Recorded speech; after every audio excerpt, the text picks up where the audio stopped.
పేరు వినగానే ఒక vibration. He is none other than our very own the one and only megastar Chiranjeevi garu. ఆయన అగ్ర నటుడే కాదు, ఈనాటి చాలా హృదయంగా ఎంతో కళకళలాడుతూ జరుగుతున్నటువంటి ఈ తెలంగాణ గద్దర్ ఫిల్మ్ అవార్డ్స్ కార్యక్రమానికి మూల విరాట్ అయినటువంటి గౌరవ ముఖ్యమంత్రి శ్రీ రేవంత్ రెడ్డి గారికి, డిప్యూటీ ముఖ్యమంత్రి మిత్రులు పెద్దలు మా భట్టి విక్రమార్క గారికి, అలాగే మరొక మంత్రివర్యులు జూపల్లి గారికి, నా సహచరుడు, నా ఇష్టుడు, నా మిత్రుడైన లోకనాయకన్ కమల్ హాసన్ గారికి, మరో సోదరుడు నాగార్జున గారికి, అలాగే మరొక నాగేశ్వర గారి అవార్డు అందుకోబోతున్న జయసుధ గారికి, అండ్ బెస్ట్ యాక్టర్ సంపాదించిన నాగ చైతన్య, అలాగే బెస్ట్ యాక్ట్రెస్ రష్మిక మందన, ఇతర అవార్డు గ్రహీతలందరికీ స్వాగతం పలుకుతున్నాను, అభినందనలు తెలుపుకుంటున్నాను. ఈ శ్రీ పరాభవనామ తెలుగు సంవత్సరాది ఉగాది శుభాకాంక్షలు ఇక్కడ ఉన్నటువంటి ప్రతి ఒక్కరికి, ఆహ్వానితులకు, వీక్షిస్తున్న వారికి, రెండు రాష్ట్రాల తెలుగు ప్రజలకు ప్రతి ఒక్కరికి నా మనస్ఫూర్తిగా తెలుపుకుంటూ నా సంతోషాన్ని వెలిబుచ్చుకుంటున్నాను.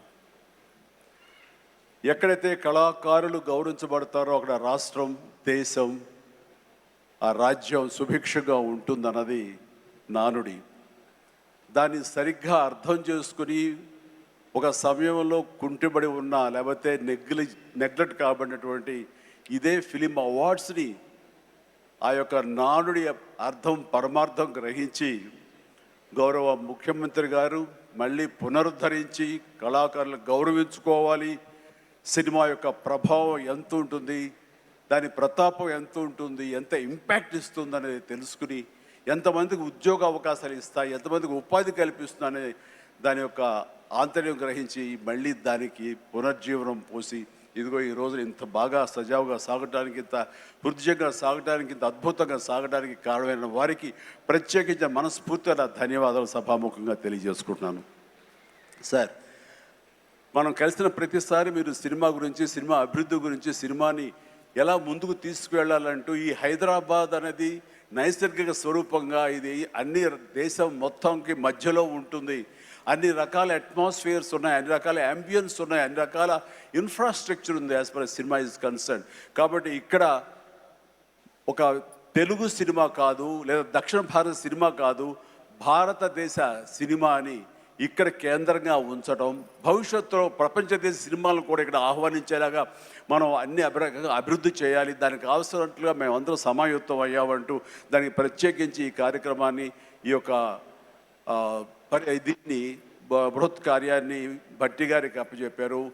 వీరందరూ కలిపి ఈ మధ్యకాలంలో గ్లోబల్ సమ్మిట్ జరిగినప్పుడు అందులో కూడా అంతర్భాగంగా ప్రత్యేకించి సినిమాకి వారు అవకాశం కల్పించి, వారిని ఆహ్వానించి, మంచి చెడ్డల గురించి తర్కించి, చర్చించి, దానికి కావలసినటువంటి సదుపాయాలు మీరు ముందుకు రండి, ప్రభుత్వం మీ అండదండలు అందిస్తుంది, ఇది ఈ రోజున పెద్ద ఎత్తున మనం సినిమాకి పెద్దపీట వెయ్యాలి అంటూ వారు ప్రత్యేకించి సినిమాకి ఇస్తున్న ప్రాముఖ్యతకి మనందరం నిజంగా ఎంతో రుణపడి ఉన్నాము.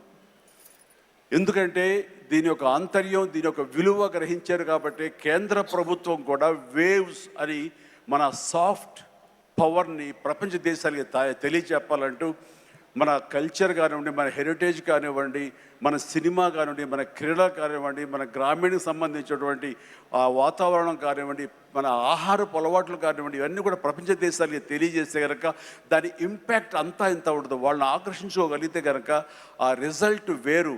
అందుకనే కేంద్ర ప్రభుత్వం కూడా ఈ సాఫ్ట్ పవర్ యొక్క ఇంపాక్ట్ గ్రహించి దీని వేవ్స్ అని మధ్యకాలంలో నన్ను కూడా అందులో భాగస్వామ్యం చేస్తారు, కమల్ హాసన్ గారి వీళ్ళందరినీ కూడా దాన్ని చూశారు. ఎందుకంటే వాళ్ళందరూ దాన్ని చవి చూశారు.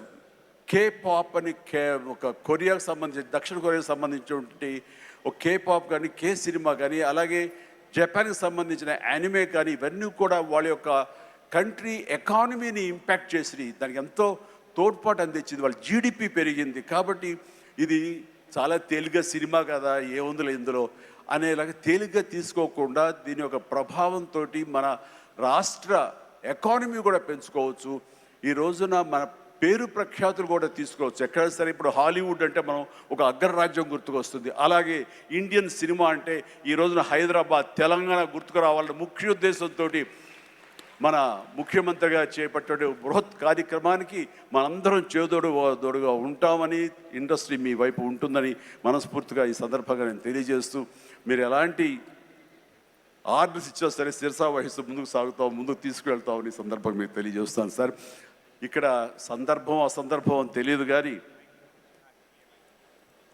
మన పక్క రాష్ట్రం అయినటువంటి మనో తెలుగు రాష్ట్రం ఈ కళాకారుల పట్ల, ఈ సినిమాల పట్ల వాళ్ళని ఉత్సాహపరిచే దాని విధానంలో కొంచెం వెనకంజ వేసే ఉందనుకుంటున్నాను. కాబట్టి సినిమా వాళ్ళకి అతి దగ్గరగా ఉన్నటువంటి ముఖ్యమంత్రి గారు నారా చంద్రబాబు నాయుడు గారు, ఆయన కూడా దీన్ని ఇన్స్పిరేషన్గా తీసుకుని మరింత ప్రోత్సహిస్తే కనుక మీరు ఇచ్చే ఉత్సాహంతో ఎంతోమంది యంగ్స్టర్స్ ఈ రోజున మరిన్ని సినిమాలు చేస్తారు. ఆ సినిమా రెవెన్యూ కూడా మనకి కంట్రిబ్యూట్ అవుతుంది మన స్టేట్ ఎకానమీకి.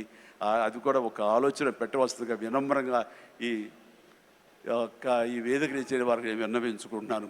అలాగే మన ఈ కార్యక్రమం, ఈ అవార్డులను చూస్తుంటే కనుక ఇది సీనియర్స్కి గౌరవాన్ని ఇచ్చే విధంగాను, అలాగే యంగ్స్టర్స్ని ఉత్సాహపరిచే విధంగాను చాలా చక్కగా ఈ అవార్డులు ఎంపిక జరిగింది.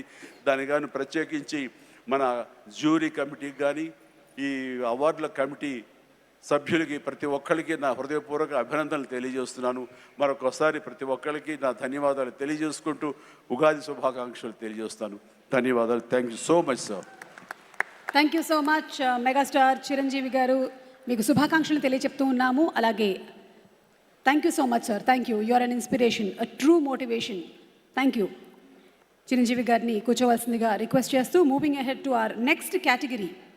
తెలుగు సినిమా చరిత్రలో సాటిలేని మేటి కళాఖండాలను అలాగే అద్భుత దృశ్య కావ్యాలను